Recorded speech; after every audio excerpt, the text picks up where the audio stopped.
Bienvenido a un nuevo evento de Cátedra Europa.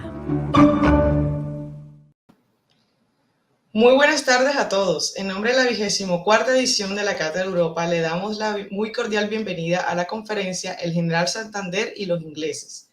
Para ello, contaremos con la especial participación del doctor Armando Martínez Garnica, profesor emérito de la Universidad Industrial de Santander y doctor en Historia del Colegio de México.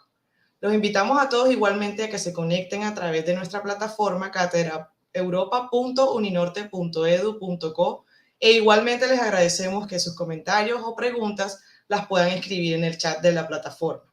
Ahora sí, doctor Armando, el escenario es suyo. Sean todos bienvenidos. Muy buenas tardes a todos.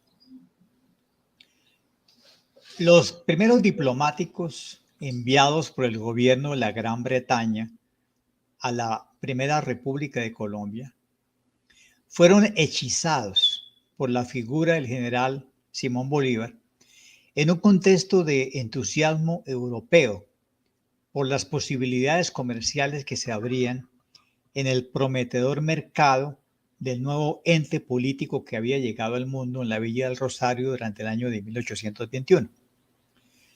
Los empréstitos otorgados por banqueros de la CIDI, la confianza de los compradores de los bonos colombianos y de los inversionistas que establecieron compañías mineras o de exportación de mercancías hacia Colombia, se fundaron en las halagüeñas expectativas de la década de 1820. Los comerciantes ingleses que se movieron durante esta década en Bogotá eran deudores del Libertador y sus edecanes ingleses transmitieron el culto a su personalidad. Todavía en 1833, el enviado extraordinario británico William Turner estaba convencido de que el general Bolívar había sido el creador de Colombia, la nación que le debía un reconocimiento por los servicios y virtudes a los cuales debía su existencia.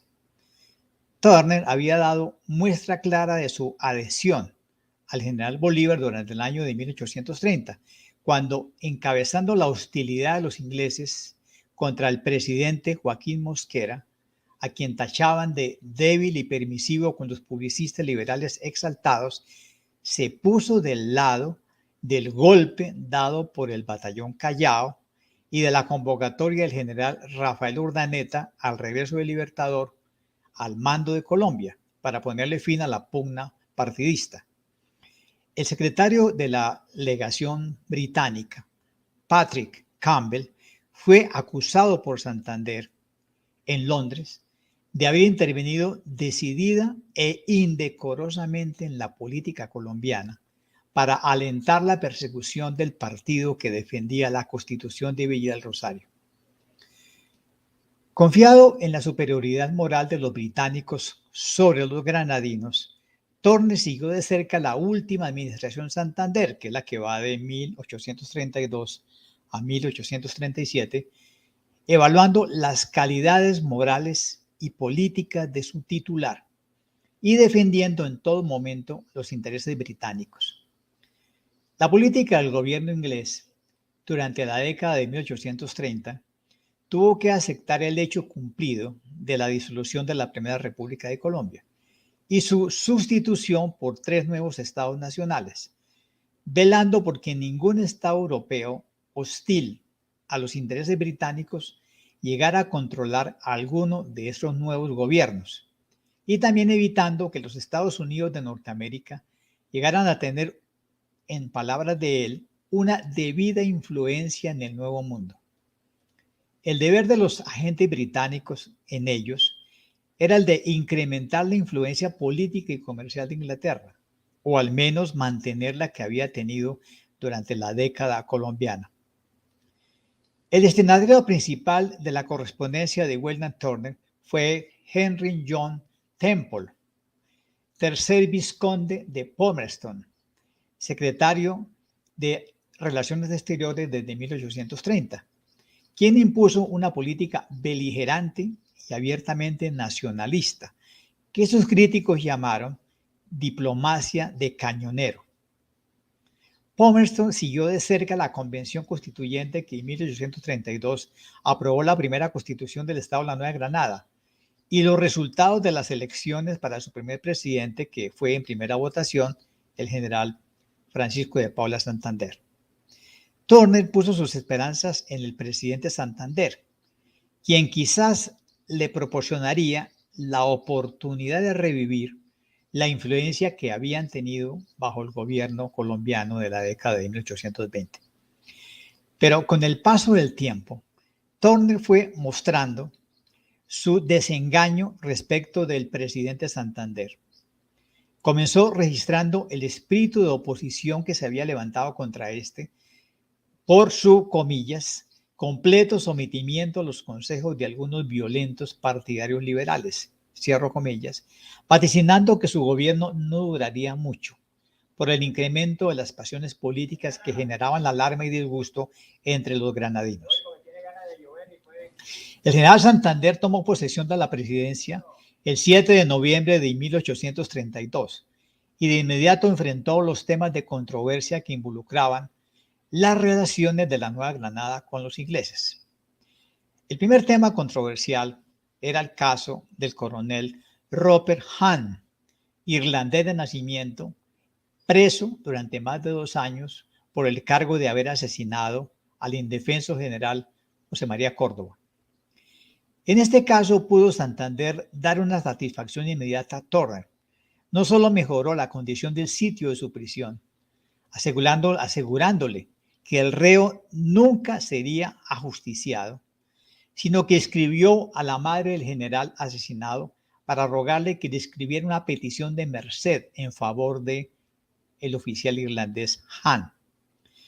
Cuando inesperadamente la Corte Superior del Magdalena lo sentenció a muerte en agosto de 1833, la ayuda de McPherson, el cónsul estadounidense, le permitió escapar de su prisión en Cartagena para abordar una goleta francesa que lo llevó a los Estados Unidos.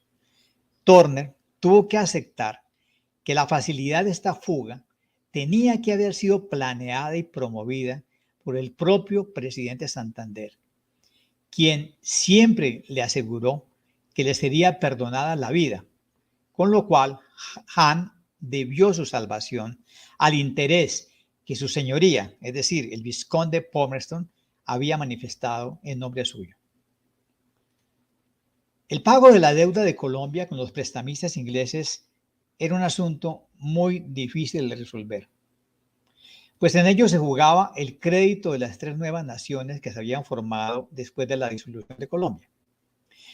Pese a que la deuda colombiana era un asunto privado y no de naturaleza oficial, el vizconde Palmerston ordenó a Turner llamar la atención del gobierno de la Nueva Granada sobre un tema que había despertado profundo y doloroso interés en el gobierno británico, argumentando que muchos súbditos ingleses estaban reducidos a verdadera miseria por la falta de pago de los dividendos prometidos. Los tenedores de bonos colombianos se habían dirigido al vizconde para denunciar los incumplimientos del gobierno colombiano, convencidos de que el gobierno británico debía apoyar y asistir el pago de su justa demanda por un Estado extranjero. El representante de la casa Paules, Illingworth y Wills en Bogotá era agente de los tenedores de bonos colombianos en Inglaterra. El secretario del Interior y Relaciones Exteriores de la Nueva Granada, Alejandro Vélez, respondió a Turner con una explicación histórica del problema. En sus palabras, la quiebra de la casa Goldsmith en febrero de 1826, que le había quedado debiendo a Colombia 402.099 libras esterlinas, que estaban destinadas al pago de los intereses, más la dictadura de 1828 que acabó de arruinar el crédito colombiano por haber hecho gastos superiores a los ingresos corrientes, más la administración intrusa de Rafael Urdaneta que descuidó todos los compromisos nacionales, eran la causa de este descalabro del pago de los dividendos. De una manera responsable, el nuevo Estado de la Nueva Granada, que se constituyó en 1832, reconoció solemnemente la parte de la deuda colombiana que le correspondía, después del reparto que una convención de los 3 estados colombianos debía hacer. La solución a las demandas de los tenedores de bonos colombianos tendría que esperar a la realización de la convención de plenipotenciarios que repartiría el monto que le tocaba a la Nueva Granada de la deuda. La opinión del presidente Santander, tal como la expresó en su mensaje al Congreso de 1833, fue contundente. Él dijo: somos deudores y debemos pagar. Pero la distribución de ese pago entre las 3 nuevas naciones obligaba a realizar una asamblea de plenipotenciarios. El presidente del Comité de Tenedores de Bonos Colombianos, el señor Davis, pidió al vizconde Palmerston girar instrucciones al ministro Turner para que protestara ante el gobierno granadino por su línea de conducta respecto de la deuda inglesa. Lo acusó de demorar la convención de los negociadores para el reparto de la deuda. El 23 de diciembre de 1834 fue pactado finalmente el reparto de la deuda colombiana con base en el criterio de la población, con lo cual a la Nueva Granada le correspondió el 50%, a Venezuela el 28,5% y al Ecuador el 21,5%. La legislatura de 1837 aprobó la Convención del Reparto de la Deuda entre Venezuela y la Nueva Granada. Eso significa que la gestión del diplomático Turner quedó satisfecha con la ley que aplicó fondos al pago del crédito público interior y exterior y que fue sancionada por el presidente Santander el 27 de mayo de 1836. Es decir, se aseguró el pago de los intereses y la amortización gradual de la porción de la deuda colombiana que le había correspondido a la Nueva Granada y fue presentado por el gobierno como un compromiso solemne del honor y de la fe nacional. Para pagar los intereses de esta deuda exterior se aplicaron la 8ª parte de los derechos de importación pagados en los puertos, la mitad del sobrante de las tesorerías general y provinciales, el producto líquido o la venta de los tabacos sobrantes exportados después de proveer al consumo interior y la 8ª parte de los derechos de importación pagados en documentos de la deuda flotante radicada. Los bonos colombianos se tuvieron que convertir en bonos granadinos y se pagaron gradualmente los intereses hasta una 1/3 parte del monto de los bonos colombianos. Hay que decir que un logro personal de Turner fue la adquisición de un terreno en Bogotá que fue donado por el gobierno de Santander para el establecimiento de un cementerio especial para los británicos. Los comerciantes ingleses de Bogotá financiaron las obras de encerramiento del lote y así cuando Turner regresó a su país lo dejó a cargo de Patrick Campbell. El 23 de julio de 1833 recibió el presidente Santander una carta anónima en la que se le ponían avisos sobre una conspiración contra el gobierno que encabezó el ex general José Sardá, español, quien contaba con la complicidad de suboficiales en el interior del cuartel de artillería, el teniente Manuel Anguiano y el alférez Pedro Arjona. El presidente ordenó al coronel José Manuel Montoya conjurar esta rebelión y este marchó personalmente al cuartel a detener al suboficial Arjona durante la noche. Pero cuando lo conducía, repentinamente este le disparó el corazón y lo mató. Los conjurados huyeron hacia Tunja y unos soldados que fueron enviados a capturar al coronel Mariano París, antiguo partidario del general Bolívar, terminaron asesinándolo y lo trajeron atravesado en una mula, chorreando sangre por el camino, con gran escándalo de la sociedad bogotana. Turner juzgó este suceso como el acto más vergonzoso que se ha cometido por este país desde mi llegada, aún por el Partido Liberal, y le permitió declarar ante el vizconde Palmerston el fin de sus últimas esperanzas respecto de la tranquilidad o progreso para este triste país.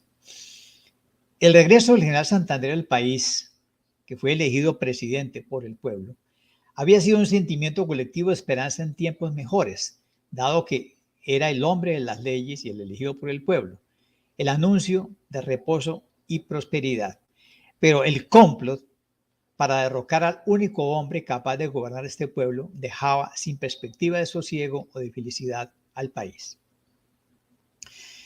El general Santander en su último gobierno tuvo que enfrentar dos graves incidentes diplomáticos. Uno con un procónsul francés, que es Barrot, que ocurrió en el año de 1833, al cual no me voy a referir porque no tengo tiempo esta tarde, pero el segundo incidente sí tuvo que ver exactamente con la diplomacia inglesa en la Nueva Granada y es lo que se llamó la cuestión Russell, a la cual me voy a referir. El 22 de noviembre de 1832 falleció en Panamá el cónsul británico MacGregor. Su secretario privado, que se llamaba José Russell, se hizo cargo de los archivos de la oficina consular a la espera de instrucciones del gobierno británico. Desde Bogotá, el 21 de febrero de 1833, el ministro plenipotenciario William Turner decidió nombrarlo procónsul británico en Panamá, mientras en Londres se designaba el sucesor de MacGregor. En tal condición fue reconocido Russell por el gobernador y autoridades de Panamá desde el mes de abril de 1833, quien desde entonces despachó en la oficina del proconsulado británico. Ocurrió que durante la noche del 20 de enero de 1836, en la concurrida calle de la Merced de la ciudad de Panamá, se produjo una riña entre el procónsul Russell y el panameño Justo Paredes.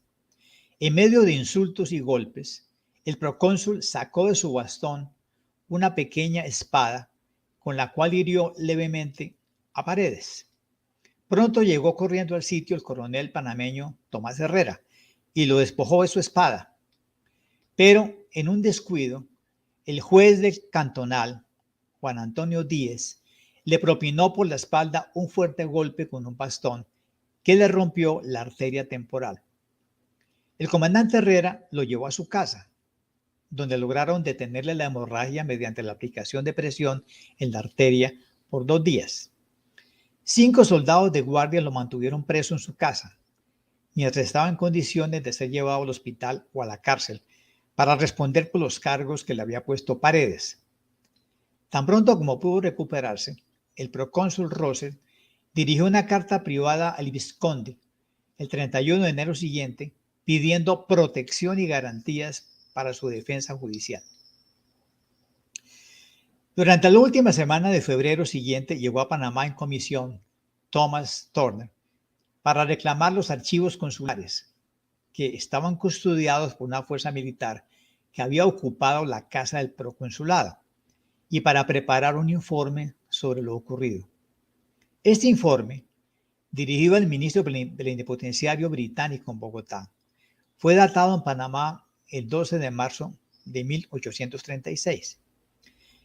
Después de escuchar al procónsul y a varios caballeros ingleses residentes en Panamá, pudo escribir su versión sobre lo ocurrido. Y parece que todo, en efecto, había nacido de una disputa antigua entre Paredes y el procónsul Russell.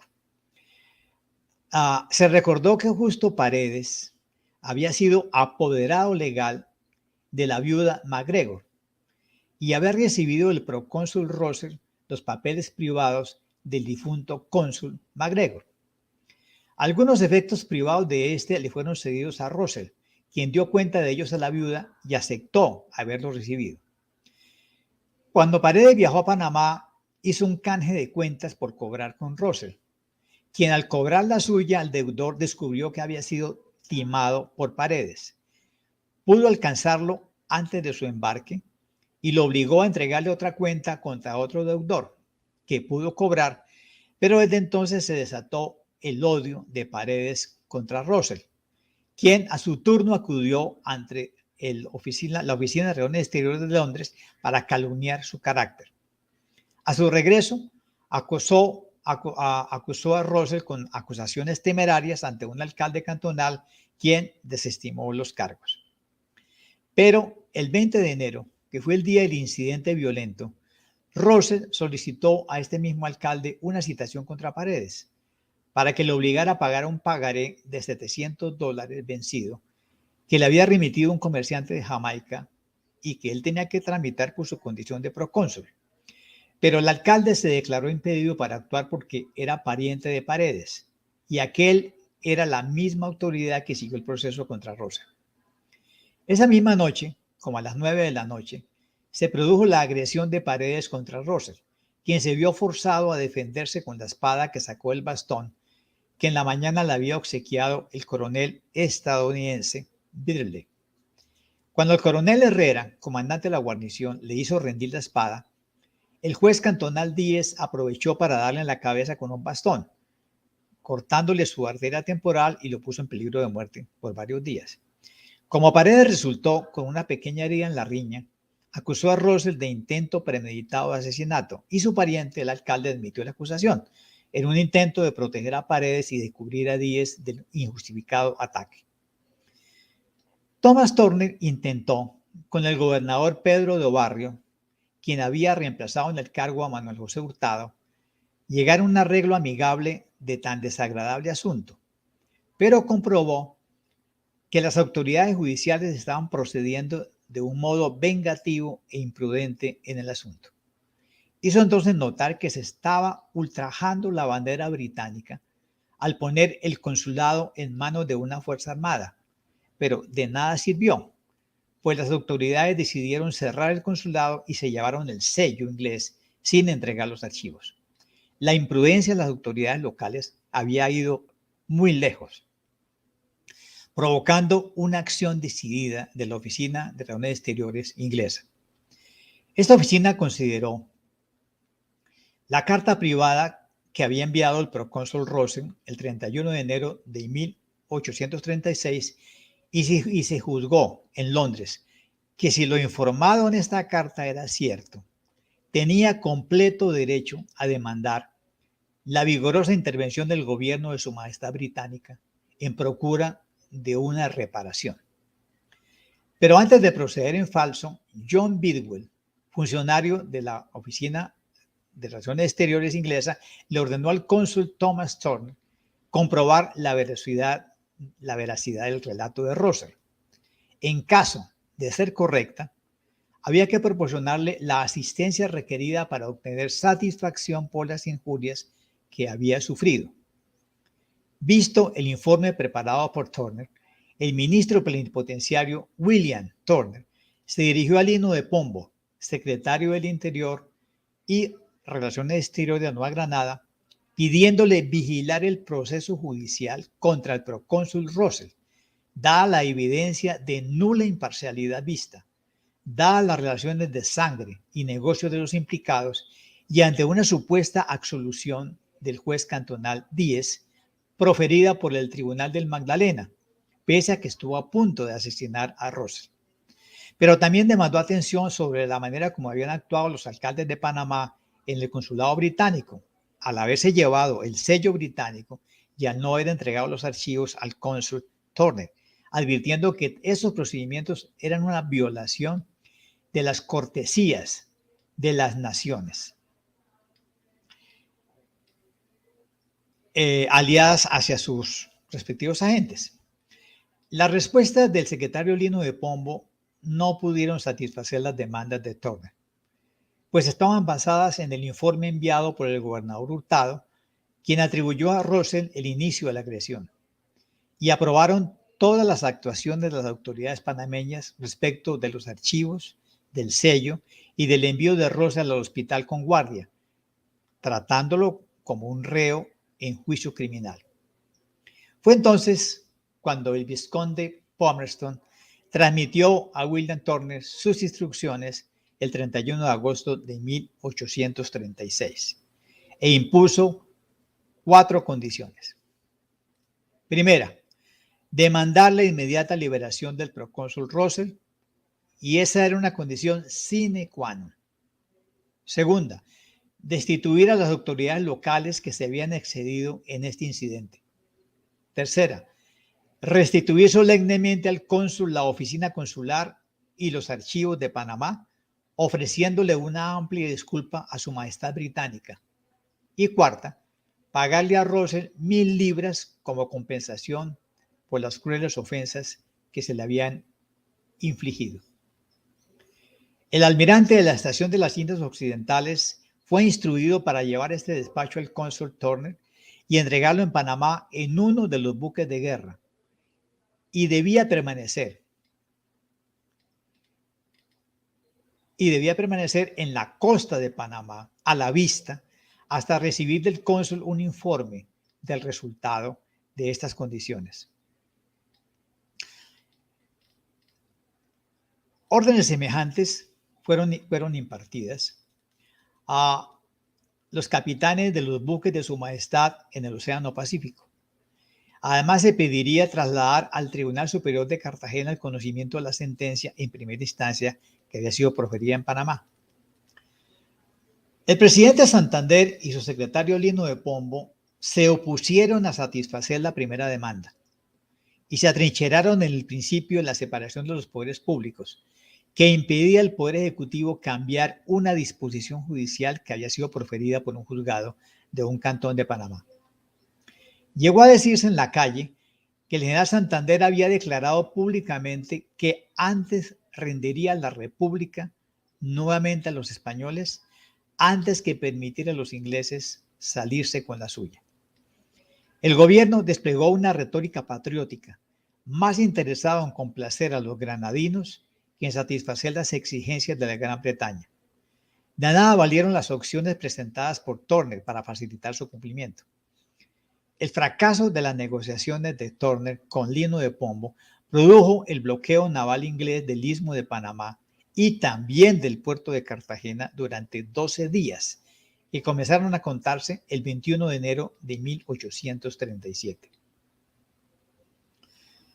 La solución del diferendo, en medio del bloqueo naval de los dos puertos, comenzó cuando el Tribunal Superior del Distrito del Magdalena emitió un auto el 7 de febrero de 1837, declarando al Juzgado Primero Cantonal de Panamá incompetente para conocer de la causa seguida contra el procónsul Russell, dada su inmunidad diplomática, y resolvió ponerlo inmediatamente en libertad.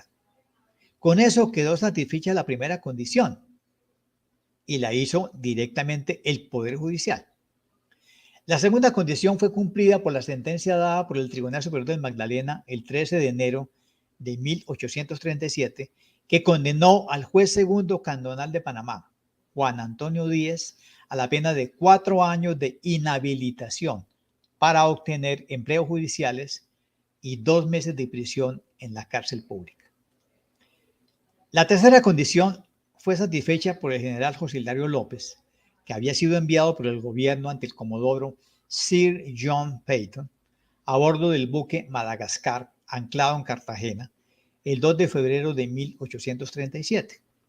Los jueces de circuito, un notario y el gobernador asistirían al acto de restitución de la oficina consular británica en Panamá, haciendo entrega de los archivos y sellos retenidos y ofreciendo una disculpa a Su Majestad Británica y declarando que el gobierno de la Nueva Granada lamentaba la ocurrencia de las circunstancias provocadas por la incompetencia de algunos jueces en Panamá. Y allí mismo satisfizo la cuarta condición, comprometiéndose a pagar 5,000 pesos para indemnizar a Russell por los ultrajes recibidos durante su encarcelación. Una vez obtuvo el dinero a bordo del buque Madagascar, el comodoro Peyton levantó el bloqueo naval y dejó a todos los barcos mercantes en libertad de navegar. Aunque en Bogotá fue muy criticado este pago que hizo el general López, este argumentó en su defensa que con ese dinero había comprado un saludo de 29 cañonazos, enarbolando el pabellón granadino a bordo de la nave inglesa Madagascar, cosa que no pudimos obtener de los franceses. El propósito de Turner no era solamente obtener la libertad y una compensación para el procónsul Russell, sino, en palabras de él, inculcar una lección útil a este gobierno y a este pueblo, y aumentar la fuerza moral de su misión y sus consulados en este país.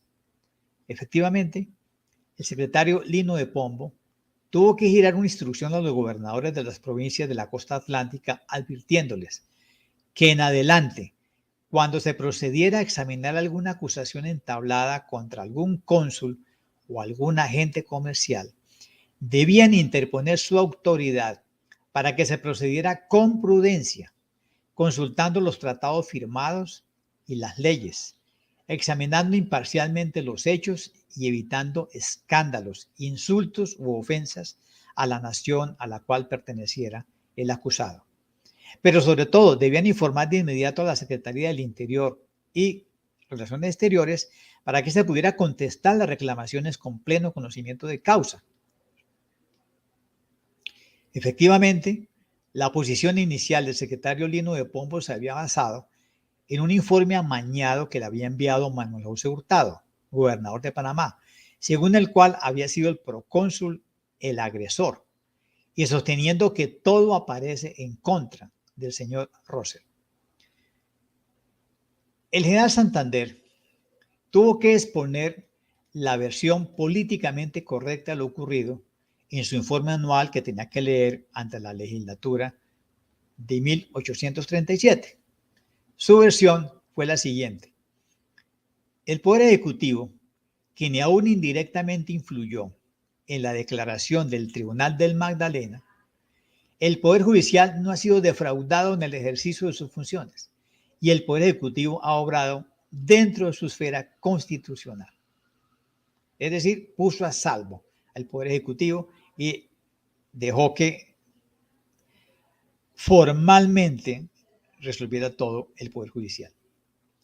Turner comentó al vizconde Palmerston que el presidente negaba con esa frase lo que era perfectamente notorio. ¿Qué era lo perfectamente notorio? Que el Poder Ejecutivo había influido en la sentencia que le había dado la libertad al señor Rosell. Introdujo también en su mensaje una disculpa. El general Santander introdujo una disculpa al gobierno de su majestad por el lenguaje que había empleado en las notas oficiales y en la proclama, sugerida por la sospecha de que se pediría una disculpa. Pero Turner dijo que esa disculpa era tan imperfecta y tan insatisfactoria como podría ser la de un hombre que apuñala a otro y luego le asegura que no tenía intención de herirlo. Cercano a estos acontecimientos que acaecieron en Panamá, el doctor José de Ovaldía, natural de Santiago, en Panamá, felicitó al presidente Santander por su defensa del honor de la Nueva Granada ante las demandas inglesas, pero reconoció que si los tribunales de justicia hubieran procedido con imparcialidad en este asunto, no habría sido necesario dar alguna vez satisfacciones. Confesó con franqueza que si el gobierno inglés hubiera presentado unas reclamaciones mesuradas, justo habría sido dárselas después de un examen prudente y detenido. Ya el general Pedro Alcántara Herrán, enviado por el presidente Santander a organizar la defensa militar de Panamá, había reconocido que si se juntaba al procónsul Rosell con sus inconcebibles enemigos, es decir, Justo Paredes, el juez cantonal Juan Antonio Díaz y un tal Balbuena, no habría un adarme de juicio entre los cuatro juntos, pues de encontrarse de nuevo en la calle volvería a producirse otro lance de puñaladas. Así terminó, amables personas que me siguieron en esta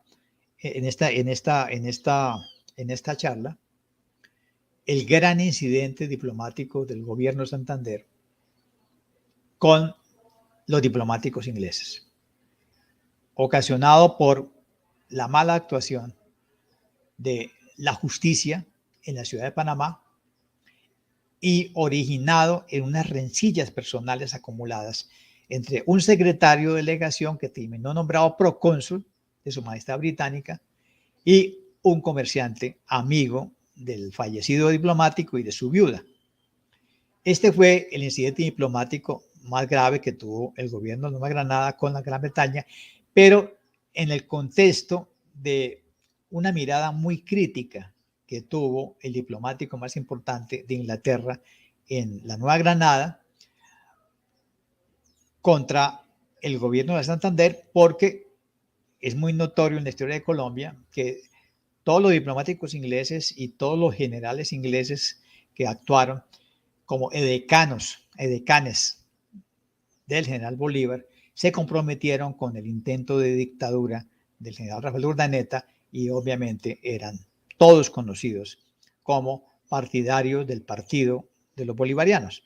Eso lo sabía muy bien Santander y por eso cuando regresaba para posesionarse como presidente de Nueva Granada, claramente dijo en Londres que al llegar a Bogotá no quería ver a ninguno de los edecanes ingleses que habían acompañado al Libertador durante la primera década colombiana, tal como efectivamente sucedió. E inclusive se llegó a acusar a uno de sus decanes más importantes, Daniel Florencio Leri, de estar de cuarto lugar en la lista de la supuesta monarquía que se acarició en 1829 y 30 y que afortunadamente no pudo cuajar. Muchas gracias por su tiempo. Excelente, doctor Armando. Qué buena charla, qué buen contexto. Bueno, ¿por qué no nos cuenta un poquito en esa comparación de lo que fue la relación diplomática de Colombia con el Reino Unido en ese momento? ¿Qué puede resaltar de ese momento versus a lo que tenemos hoy con el Reino Unido? ¿Qué cree usted que pudo incidir que de las cosas buenas, de pronto de las cosas no tan, o por mejorar, o los retos que se tienen a raíz de esa historia que se ha tenido entre ambos países? Bueno, la primera década colombiana, que va entre 1821 y 1830, fue una década en la cual el primer gobierno colombiano hizo grandes esfuerzos por establecer relaciones diplomáticas tanto con Gran Bretaña como con los Estados Unidos de América.